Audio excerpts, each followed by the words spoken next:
You are listening to We Saw the Devil, an investigative and conversational true crime podcast that deep dives into fascinating criminal cases that are solved, unsolved, or ongoing. From America's Lori Vallow to Germany's Armin Meiwes, we examine and discuss the world's most shocking cases. If you're enjoying the show, don't forget to follow us online. Check us out at WeSawTheDevil.com and We Saw the Devil on Facebook, Twitter, and Instagram. And don't forget, you can become part of the show by backing us on Patreon.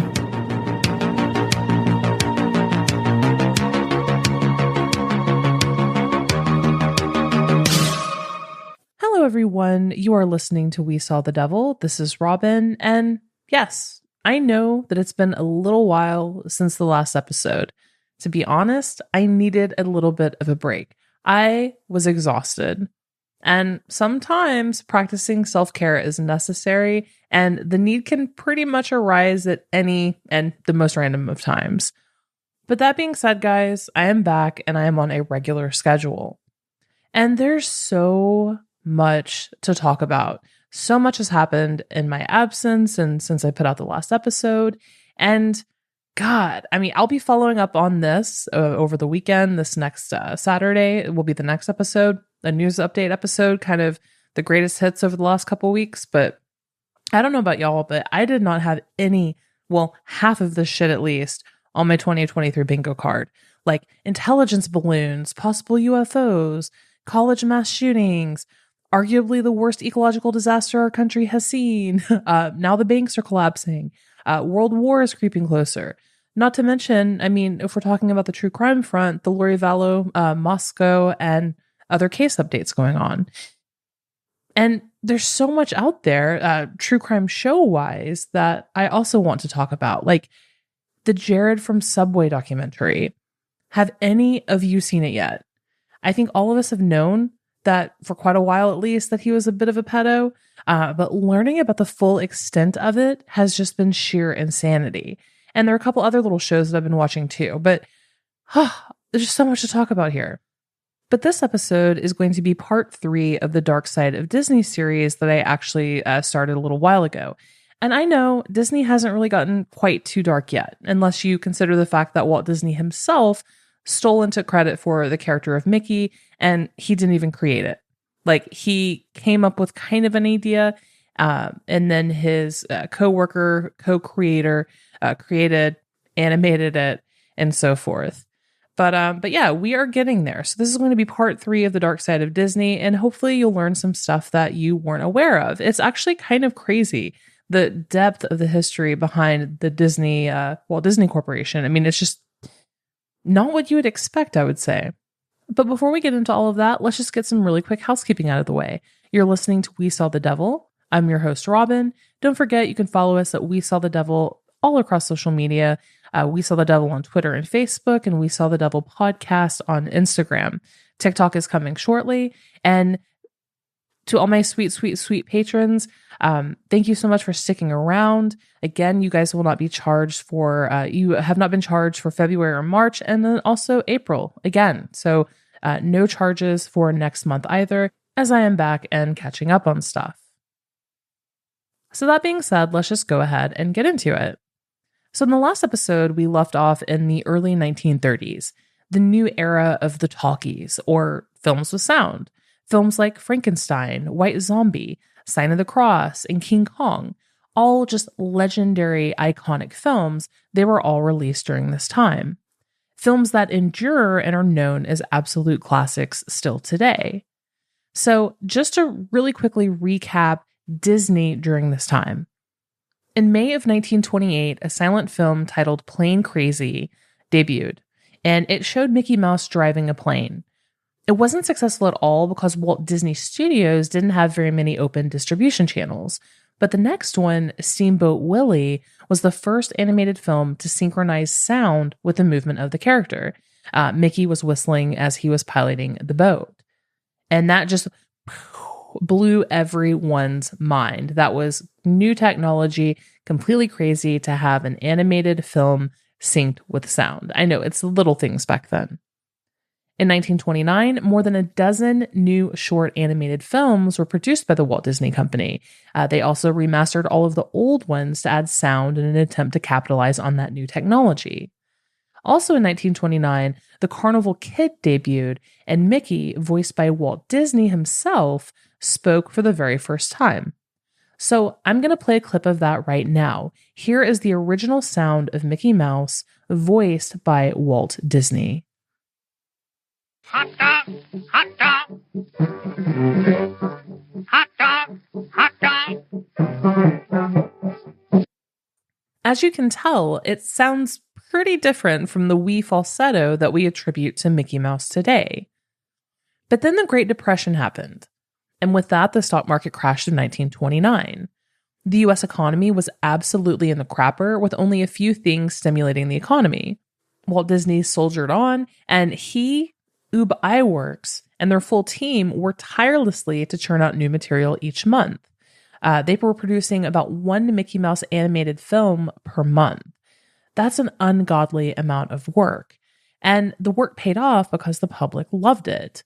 And one of these films, The Silly Symphonies, was a new series that would eventually become the vehicle for full-length animated films.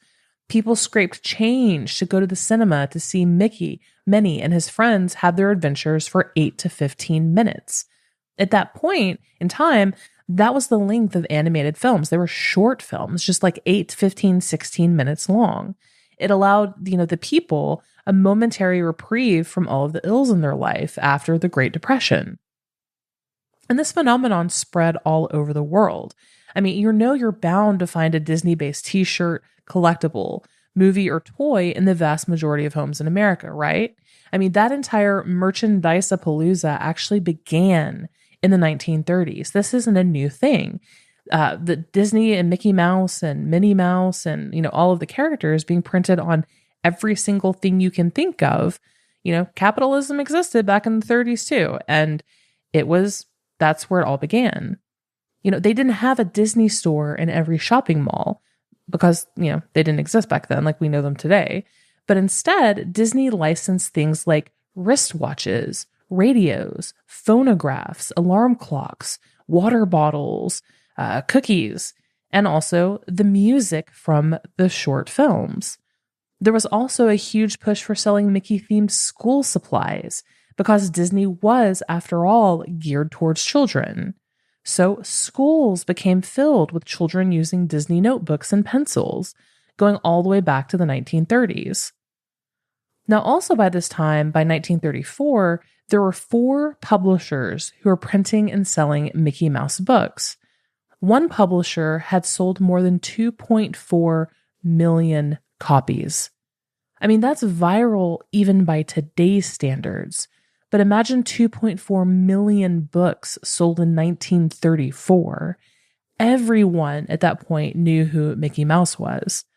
By 1934, Mickey merchandise was earning about $600,000 a year for Saks Fifth Avenue in New York City. And just so you know, $600,000 back in 1934 is the equivalent of $13.5 million today. So all the way back then, first of all, pretty damn good for the Great Depression, but if that gives you any indication of just how popular Mickey was already by the mid-30s. In 1932, Walt Disney himself received an honorary Academy Award, or an Oscar, which I guess is kind of coincidental, seeing as though the Oscars were, last night, for the creation of Mickey Mouse, which, if you listen to the previous episode, you know that in itself is kind of a farce. By 1935, there were more than 80 product-related licenses for Mickey and other Disney characters in the United States alone. There were 15 in Australia, 15 in Canada, 40 in England, and 80 in other European countries. Disney Enterprises, by the mid-1930s, expanded far outside of its original Hollywood home. It had branch offices in Copenhagen, Chicago, London, Toronto, Sydney, Paris, Lisbon, Milan, and Barcelona. It was an absolute global powerhouse of a company. But Walt, Ub, and the Disney team had been working on something for the entirety of the previous year. And they would go on to work on it for 2 more years until 1937. And that project's name was Snow White and the Seven Dwarfs. After 3 full years of hard animation, as well as the invention of multiple new animation techniques that would allow them to create a full-length animated motion picture, and I mean hard labor in animation, it cost $1.4 million to make. The equivalent in today's budget being $42 million. So Snow White and the Seven Dwarfs, you guys, basically cost $42 million. It took 750 artists and 2 million individual paintings to create. And Snow White and the Seven Dwarfs debuted just before Christmas of 1937. And this is baffling to me. The opening night was held at the Carthay Circle Theater in Los Angeles. There was a pre-sale on tickets, and each one cost just $5. In today's money, that's the equivalent of $103. So imagine paying $103 back in 1937 to go see Snow White and the Seven Dwarfs. I mean, that's like the cost of a nosebleed ticket to a Taylor Swift concert or something. I mean, these tickets were such a hot commodity, and they sold so quickly that the theater's manager had to limit them to 4 per person because everyone was trying to buy them completely up.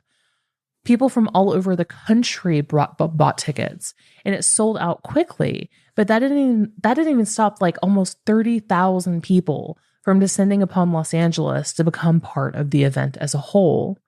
Imagine if just a bunch of people showed up in Los Angeles to a red carpet event. That's like 30,000 people. I mean, it's insanity. And it wasn't just everyday people or, the more elite or well-off that did. I mean, this was an absolute event. Shirley Temple, Charlie Chaplin, Marlene Dietrich, Cary Grant, Milton Berle, Ginger Rogers were just some of the names that attended opening night. It was a full red carpet affair. But this fanfare actually went against what the media was publishing. Snow White and the Seven Dwarfs was nicknamed Disney's Folly. Walt had invested his entire life savings in order to make this film come into fruition. And let's face it, a lot of people from the older generations, people in 1937 as well, believed that cartoons and animation were strictly for children. A lot of serious cinephiles thought that it was ridiculous and unnecessary to have a full-length cartoon. Some critics even gave it poor reviews before it debuted. Others said that there were health risks involved with watching animation for full-length running time. You can actually find the old newspaper articles circulating all over the internet where doctors and psychiatrists would come out and they would publish a newspaper article talking about how if you go see Snow White and the Seven Dwarfs, you're going to go crazy. I mean, it was like reefer madness, but for Disney. But then it debuted. And then the audience at the Carthay Circle Theater that evening were enchanted and enthralled by the story of Snow White and her 7 little friends. The theater roared, and multiple newspapers reported on how deafening the standing ovation was after the film ended. It went viral quite literally overnight and quickly made its way all across the United States and then to select markets overseas. So on the original release, the film made around $418 million at the box office. And I mean, that's impressive by today's standards, but much less for 1937. And I say original release because there were multiple releases of Snow White. Remember, Netflix, Amazon, or even Blockbusters or the Pirate Bay, as I call it, down by the dock of the bay, none of those existed back then. So you only had however long the film was available in the theater near you to see it. That's it. And then you'd probably never come across it again. So people would go 2, 3, 5, and 10 times to see the movie. And that's why, adjusted for inflation, it actually made a little over $2 billion worldwide at the box office. And yes, that's billion with a B. Back in 1937, first 37 through 40. $2 billion. At the 1939 Oscars, there was much talk about Snow White and the Seven Dwarfs receiving an Oscar, going up alongside Gone with the Wind. I mean, keep in mind, it came out the same year that Gone with the Wind did. But the Academy ultimately decided that animated films should not be in the same category as live action, and that is why we have separate categories to this day. Snow White and the Seven Dwarfs was the catalyst for creating a Best Animated Film category. However, at that particular Oscars, Shirley Temple actually ended up presenting Walt Disney with a Special Achievement Award celebrating his contribution to filmmaking. It was a big statue followed by little 7 miniature ones around it. Super cute. You should look it up and Google it. And the $2 billion that I mentioned a moment ago, that definitely helped bankroll Disney Enterprises. It also financed Pinocchio and Fantasia, which were both also released in 1940. Like I said a minute ago, they were cranking out content at like a film per month. They had almost 1,000 animators, several thousand employees, and they literally just pumped films out like crazy. But let's talk about Pinocchio for a moment. I mean, this was one of my absolute favorites as a small child. And I would apparently, per my mother's recollection, run to her and start yelling, "Okio, Mom, Okio." And I seriously have to ask, though, do any of y'all look back on Pinocchio and think, oh my God, that is actually terrifying? I actually rewatched it a couple years ago, and that's some really dark material. I mean, which obviously explains why I personally like it so much. But, for a small child, it's like, damn, that's a little depressing. But remember that Walt Disney, by the mid-1930s, was already known for adding this saccharine, sweet quality to his retellings of children's fairy tales, whether it was for his comic strips, his short films, whatever. He would base a lot of his stories on old fairy tales and children's novels. He would tell the base story, but then rewrite just enough of it to make the films palatable for children and parents. I mean, if you think about it, that's a pretty brilliant formula. Make it family friendly enough so that a parent can watch it with its child. It's safe for a child to watch, but it piques just enough of the adult's interest as well. And because most of the source material that he used is actually really, really, really dark and disturbing, he would usually leave in just a couple jokes that only adults would get. So, I mean, I know you guys all grew up with the, there's a penis in Aladdin and, all these little like dark adult or sexual jokes in Disney films that could go either way. This has actually been going on since the 1930s. It was a way of getting parents and adults into what would otherwise be considered children's entertainment. So Pinocchio is based on the 1883 novel, The Adventures of Pinocchio. Did you even know that it was a book? Because most people don't. They just assume that Disney created it. But the book was really dark and disturbing, and it's a hot mess full of death, torture, butchery, murder, and gore. I mean, it's not exactly something 1930s society wanted to see committed to film.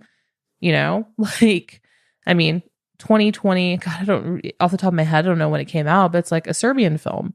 That didn't do so hot with most people either. So like, why would a children's animated film, have really, really dark topics like that? So the premise is the same between the Disney Pinocchio and the Book of Pinocchio. Pinocchio is carved from wood by an old man who's a woodworker who wants a son.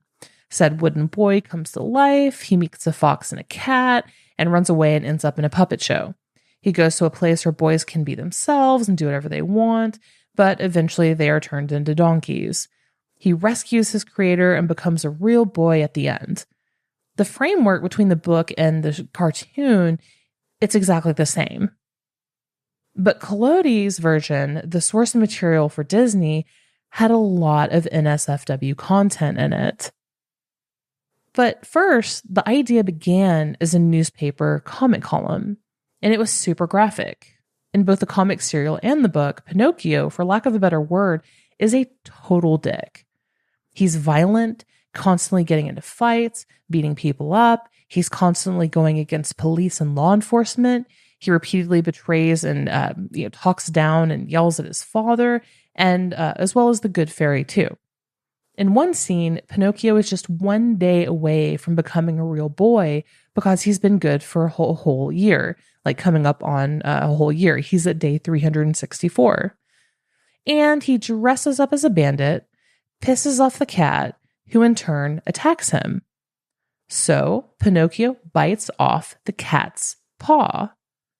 How does the cat retaliate? By hanging him to death. Also, Pinocchio does befriend Lampwick, the tough older boy that he meets on the way to Pleasure Island. But Pinocchio sees him transform into a donkey, and then later on comes across him just as Lampwick is dying from exhaustion from hard labor. And if you think that's bad, Pinocchio actually murders the novel's version of Jiminy Cricket with a hammer and is then haunted by his ghost for eternity. So, that storyline's great for children of all ages. And, please tell me that you caught, the fact that the island in Pinocchio is called Pleasure Island. This film is quite literally, and not even kidding you, is pretty much about child sex trafficking. A wooden boy wants to be a real boy. He ends up being a dick. He ends up being given away to someone, more or less sold into slavery and servitude, and ends up on Pleasure Island. Basically has to do hard labor and then turned into a donkey. It's really in the book, it's really, really graphic as well. And what's interesting is that this moment here is actually where Disney music really took hold. As soon as it was released, When You Wish Upon a Star became a mega hit. Everyone, even professional touring singers, would add it to their set list as well. I love the movie. It was terrifying. I don't know. Do you guys remember the whale? That scared the ever-loving shit out of me. But I digress. And Fantasia. Fantasia bored me to tears when I was a kid. But it's also the ultimate catfish of films. It's insane to me that so many from the younger generations haven't seen it. And it bored me, but it's absolutely beautiful. There's a reason why symphony orchestras all across the country have, still cover and still do Fantasia. The score is absolutely beautiful. And the film is too. You're lulled into this fantastical world with Mickey Mouse, dinosaurs, fairies, and dancing animals. And then all of a sudden, there's a demon named Chernabog, skeletons, spirits, centaurs, and it was actually pretty scary for a lot of kids. And also, fun fact about myself, just side note irrelevant, I guess, but the scariest thing I remember as a kid, and do you guys remember, it was a Sesame Street movie where they went to a museum, and it was one of the Egyptian gods, and I think it was Ra, but he comes to life and kind of like possesses a statue or something. That movie traumatized me as a child. Traumatized me. I actually Googled it about a year ago and it still scared the shit out of me. So apparently that's how far I've come in this lifetime.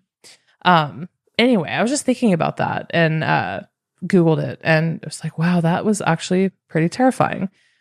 Sesame Street was personally my jam when I was a little kid, but I had to swear off of it after that one. Anyway, if that also scared the shit out of you, shoot an email over to info@WeSawTheDevil and I'll send you a free sticker because it's the least I can do for both of us. But yeah, anyway, Fantasia was terrifying. Not to mention the fact that it's also kind of where we see a little bit of racism.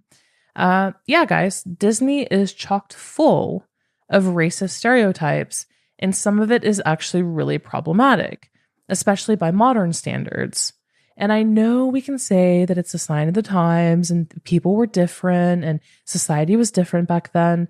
But the thing about it is even back then, a lot of people knew better. There were people fighting it. So there's a reason why a lot of the classic Disney films now have a disclaimer on them. I don't know how many of you have kids or, watch the Disney Channel or turned on a classic Disney film. If you haven't, there's actually a disclaimer now on some of them. And it actually reads, "This program includes negative depictions and or mistreatment of people or cultures. These stereotypes were wrong then and they are wrong now.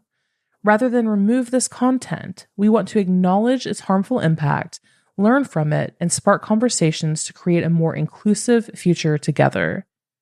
Disney is committed to creating stories with inspirational and aspirational themes that reflect the rich diversity of the human experience around the globe.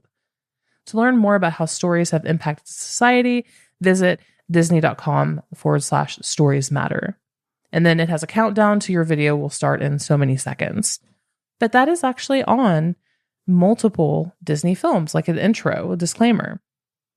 And there are a lot of examples of this type of treatment of characters that I'll be touching on in future episodes too. But, we're going in chronological order of history here and releases, so that'll be more so in future episodes. But in terms of Fantasia, so Fantasia actually featured a half donkey, half black centaurette is what they're called, centaurettes. And they had male and female centaurs. And at the end of this scene, I don't know how many of you guys, again, it's so weird that so few people have actually seen and or remember Fantasia. But they had different colors of centaurs, like, the half human, half horse. They had different skin tones, like different colors. And so by the end of their scene, all of the centaurs get paired by skin tone. Okay. Some may say that's not overt or like not a big deal. But then there's also a black centaurette who is a maid to the white blonde-haired centaurs. And please don't shoot the messenger, guys. It's a direct example of the pickaninny caricature of young African Americans that was so prevalent during this time. And this crops up a lot in Disney films, so I want to talk about it for a second. If you're unsure of what pickaninny means, or made uncomfortable by me saying it, which, not gonna lie, I am a little uncomfortable saying it, because it is what you're thinking it is. If you recall in an episode, I think it was episode 1 in this series, I talked about how Thomas Edison created the kinetograph, which basically was the foundation of modern film and cinema. It was the first iteration of a camera. Well, he did this, but he actually kept experimenting with film, and he ended up photographing 10 Black children. And in 1904, he released a film called 10 Pickaninnies. The description? Imagine 10 pickaninnies turned loose and on mischief bent. That caricature of young Black children, which obviously was racist as fuck, included, young Black children that had the big bulging eyes, lots of the white of their eyes showing, very unkempt or braided hair and ribbons, bright red lips, the very, very, very wide, comic-styled mouths. When film, in particular animation especially, became, more popular, that particular caricature of Black characters was so prevalent. And I live in the South. I was born and raised here. You see a lot of, well, not really anymore in the public sphere at least, but you see them at antique shops and yard sales occasionally. The Black lawn jockeys, Aunt Jemima type of collectibles, things like that. It's so fucked, but unfortunately it is a part of our history. But that's the caricature that they had for Black children, and just so disgusting. They were always getting into trouble. They were always eating watermelon or fried chicken. I mean, it really was that on the nose and gross in terms of racist stereotypes. But back in 1933, Disney had put out a short animated film called Mickey's Melodrama. And in that, Mickey Mouse and some of the other secondary characters are dressed in blackface with exaggerated red lips. They had big side whiskers made out of cotton and really super exaggerated white gloves, say a house servant, a slave would dress. It's supposed to be a throwback to the book Uncle Tom's Cabin, which was super popular at that point, but it's a really, really, really, really shameful reminder of our history when you're looking back at that through today's lens. In any case, Fantasia was released in 1940, and despite all of the success that Snow White had brought Walt Disney Studios, it did not matter at all. Fantasia utterly failed. It ended up going 4 times over budget, ending up with a $2.8 million price tag. Now, that was back in 1940, $2.8 million in 1940. it only made $325,000 back in ticket sales after receiving horrible reviews and a very low turnout. The modern day equivalent would be spending $59 million making a movie and only getting $6 million back. Not only that, but World War II at that point was underway in Europe, and most theaters weren't functional. So that vastly minimized available revenue sources. And Walt also had a policy. Almost all of the revenue from a newly released Disney film was spent on creating a million new ones. So by the early 1940s, Walt Disney Studios was on the verge of total bankruptcy and collapse. And then the labor strike hit. You see, after the Great Depression of the 1930s, employees of every sector, all across America, not just Hollywood or animation, they decided that they no longer had to tolerate unsafe working conditions, huge pay differences, forced overtime, threats, and overall bad behavior on the behalf of their employers. Labor unions started popping up everywhere, and Hollywood was no different. If you remember, I talked about, I think in episode 1, the Hollywood starlets of the 1920s, they had really long contracts. Studios used to have and hire actors, there would be a studio actor. So say MGM would say, I'm just pulling names out of my hat, would hire Betty Davis, and she would be on, say, a 5-film contract. And in that contract, it would say that she can't do, anything unbecoming of a woman, untoward, unchristian-like, things like that. Like, they had really detailed contracts. And by the early 1940s, people were like, no, fuck that, man. We need to be free. So all of these different various issues, labor unions started popping up and people were unionizing. So Disney employees were angry at pay inequality and the long forced hours. Again, they were churning out an animated film a month, basically. It was killing people, not literally, but but Walt Disney hated unions. He wanted to be the king of his proverbial castle, and he frequently made animators work 20 to 30 hours straight in order to churn out those full-length or short films. Not only that, but favoritism was huge.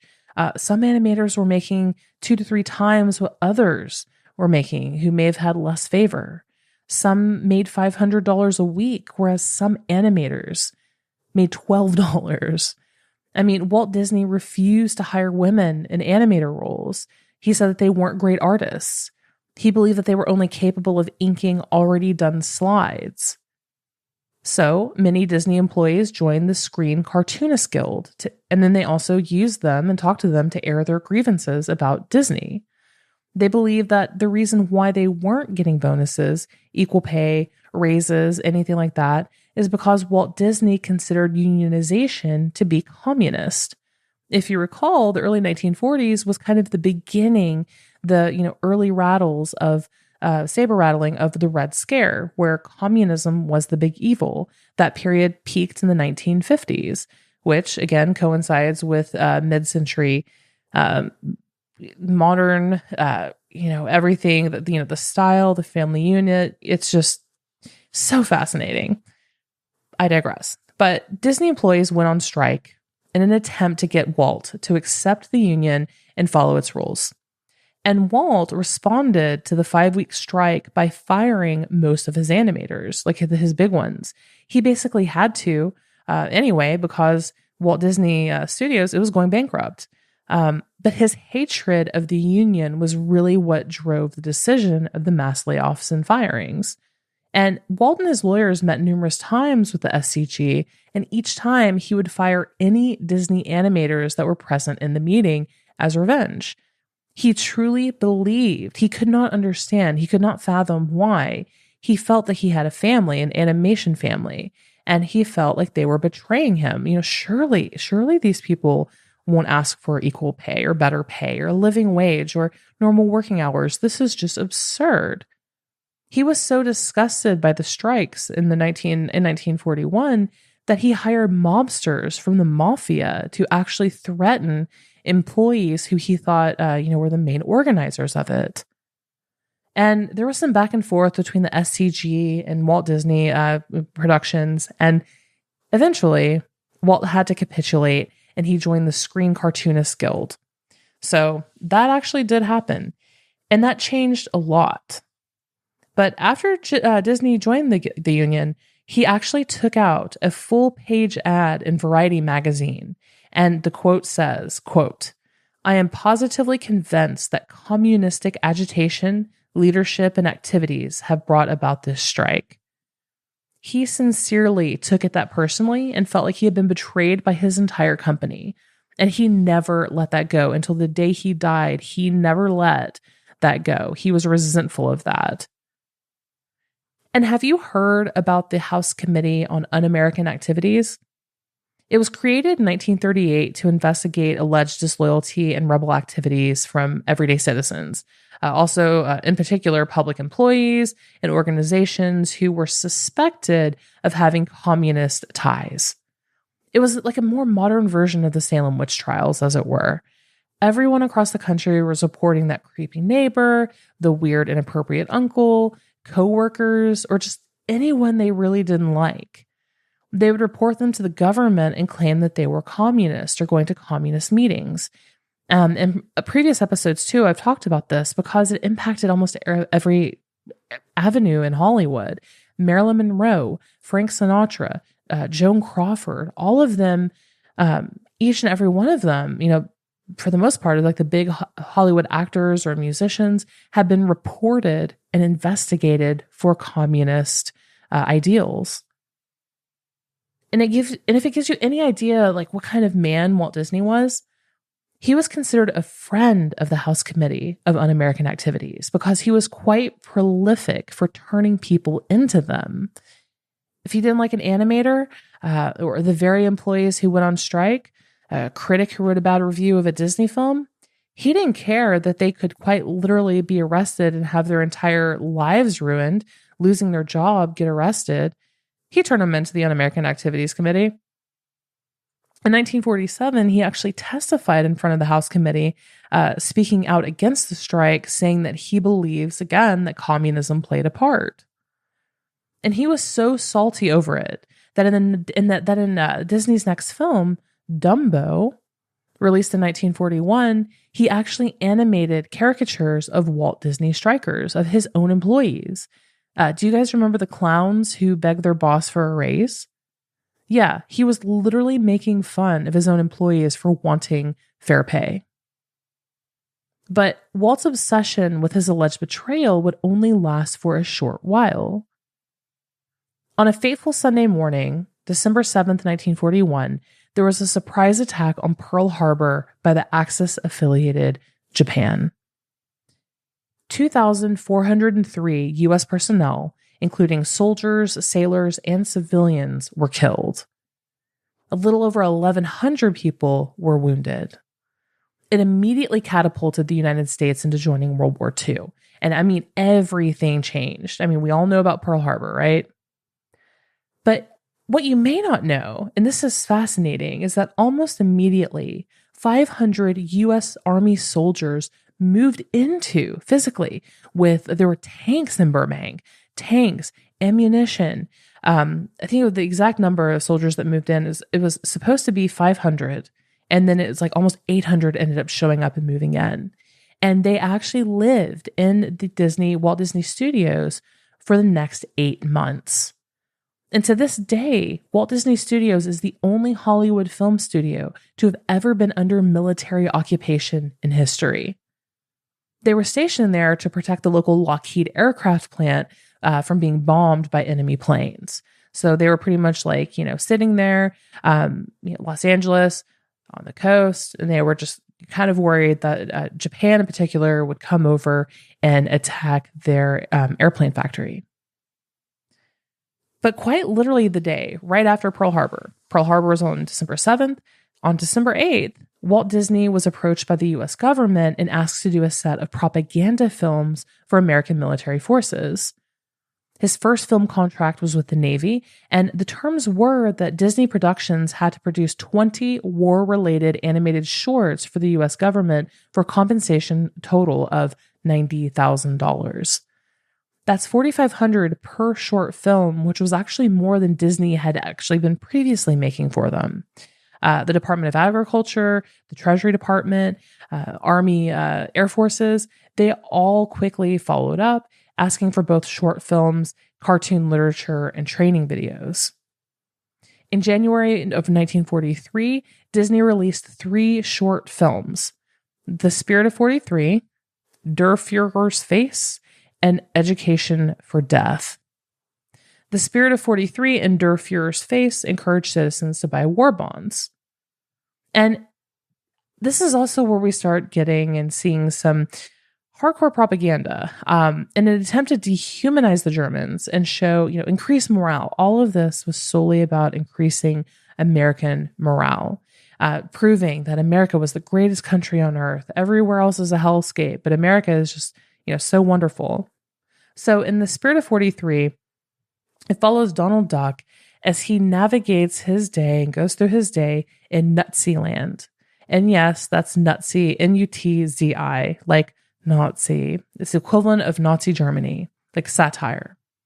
So as soon as Donald Duck wakes up, his life is, he has to ration his food. He works 48-hour straight shifts. He works in artillery manufacturing for the war. And every single time he comes across a picture of Hitler, he has to salute him. And yes, can you imagine in an actual legit Disney movie, Donald Duck saluting Adolf Hitler? That is actually what happened.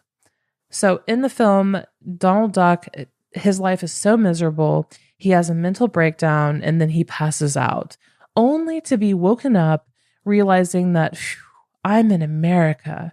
I am, land of the free.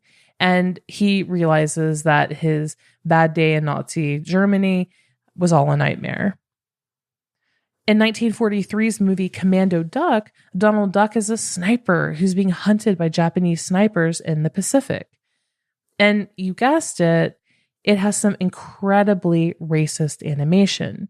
So just as I talked about the caricatures for Black children and Black people that Disney had employed previously, this is when we really start to see some heavy, heavy, heavy racism coming out of Disney. I mean, which actually kind of continues throughout the 80s, even like 40 years. It was, pretty bad. Really racist. And almost all the cartoons at this time were, considering the state of the world. Adolf Hitler was portrayed as like the shrieking baboon of a person. Benito Mussolini was a mafia boss. And Emperor Hirohito of Japan was shown with yellow skin, buck teeth, and really heavily slanted eyes. By the end of 1943, 90% of Walt Disney Productions' output was related to World War II propaganda films for the U.S. government. So one could say that World War II quite literally saved Walt Disney Productions. Walt Disney Studios also designed 1,200 emblems and insignia for different military units. They made short training videos and educational shorts, not only for soldiers, but also for, say, welders, hard laborers, artillery people across Lockheed and other aircraft or ammunition factories. Some of the official war bonds for children from the U.S. Treasury actually featured 22 different Disney characters on them. Walt Disney personally allowed the licensing to be used on U.S. war bonds in an attempt to garner support for the U.S. war effort. And for as complex and at times awful as Walt Disney could be, which we'll continue to cover and discuss this in the series, perhaps the biggest accusation leveled against him is that he was an anti-Semite. According to numerous biographers, as well as hundreds of Jewish Disney studio employees, they didn't believe that he was anti-Semitic. Unlike a great deal of Americans and also Franklin Roosevelt at the time, no one wanted European Jewish refugees to come to America. Not only that, but Walt Disney was actually very vocal against Franklin Roosevelt's Executive Order 9066. If you recall or remember, Executive Order 9066 incarcerated 120,000 Japanese Americans and put them into internment camps. Now, more than 150 Japanese artists had actually worked on Dumbo and Pinocchio. And Walt Disney felt that they were part of the Disney family and that they were being unjustly locked up. He called them my boys. So, catching wind of the order, Walt Disney actually had Disney illustrator Gio Fujikawa, a woman, a female animator who was already a pioneer in her field, transferred out of California before the order took place, and he took a desk job in New York City in the merchandising sector of Disney just to escape the roundup. And while visiting New York City on business shortly thereafter, Walt Disney is actually formally on record asking her, how are you doing? I've been worried about you.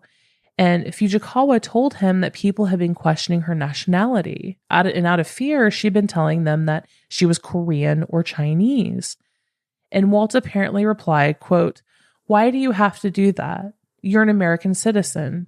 Next time anybody asks you that, just tell them it's none of their business." And with many of Walt's animators being put either in Japanese internment camps or being sent off to Europe or the Pacific in the draft, female animators had their time to shine. Because remember, guys, up until then, female artists were only good, in Walt's eyes, for ink work. Some women had made their way into creative spaces like storyboarding and writing, but animation was still wholly off limits. And a press release from Walt Disney Studios said at this time, quote, "Girls not only have more patience and a finer sense for detail, line, and color, they have infinitely more patience to do a more finished type of work so necessary for this work on celluloids." But the women in the inking department were segregated in a separate building in Burbank on the Disney campus.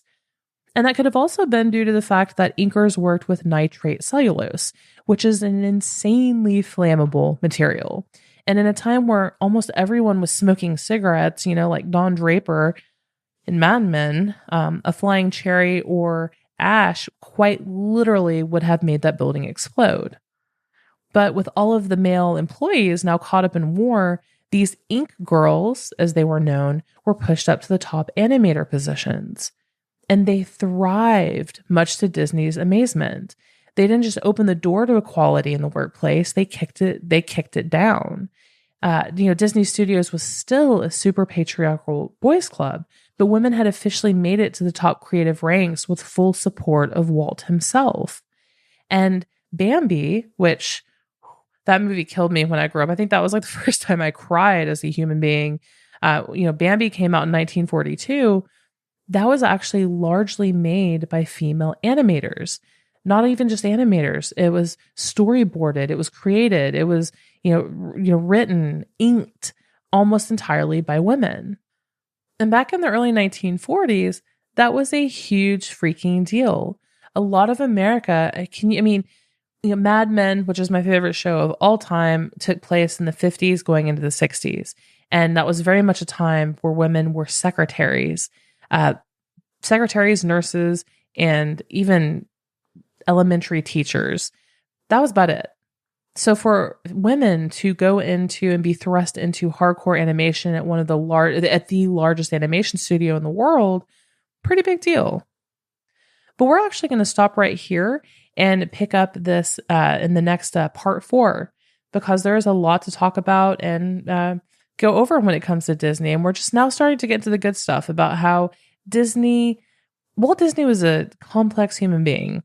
And I find that's really fascinating for a variety of reasons, because I find that everybody, it doesn't matter what political party you're affiliated with, what kind of person you are, interests, whatever, I feel like people like to put other people in boxes. There's very little room for gray. People like to think in black and white, especially when it comes to, sociology and groups and things like that. Very tribal. And people just aren't that way. Everybody has something good about them. They could be the most evil person in the entire world, but they could have, some good qualities here, there, and there too. And Walt Disney has been called many things: a philanderer, a severe alcoholic, a misogynist, anti-Semite, racist, God, I can go on and on, fascist. I can go on and on and on and on and on. But he did have some good qualities. But I would say post World War II, when things pivot away from the war and back to Walt Disney and him actively trying to grow the brand and the company, is when things start to get a little sus. But that's it for this episode, guys. This upcoming Saturday, the next episode is going to be a news update episode. Just lots of stuff that's gone over the last couple of weeks, stuff you've missed, shows that have come out and dropped. It's just going to be a news update episode. After that, I'll pick up with part 4 of The Dark Side of Disney. As always, if you have any questions, feel free to drop a line at info@wesawthedevil.com. Again, if Sesame Street, Europe, Egyptian Museum scared the shit out of you as a child, drop me a line at info@wesawthedevil.com. I will get you out a free sticker. And Patreon patrons, bless all of you. You are wonderful, beautiful people. Thank you for sticking beside me while I took a much needed break. Thanks again for listening, guys. Until next crime.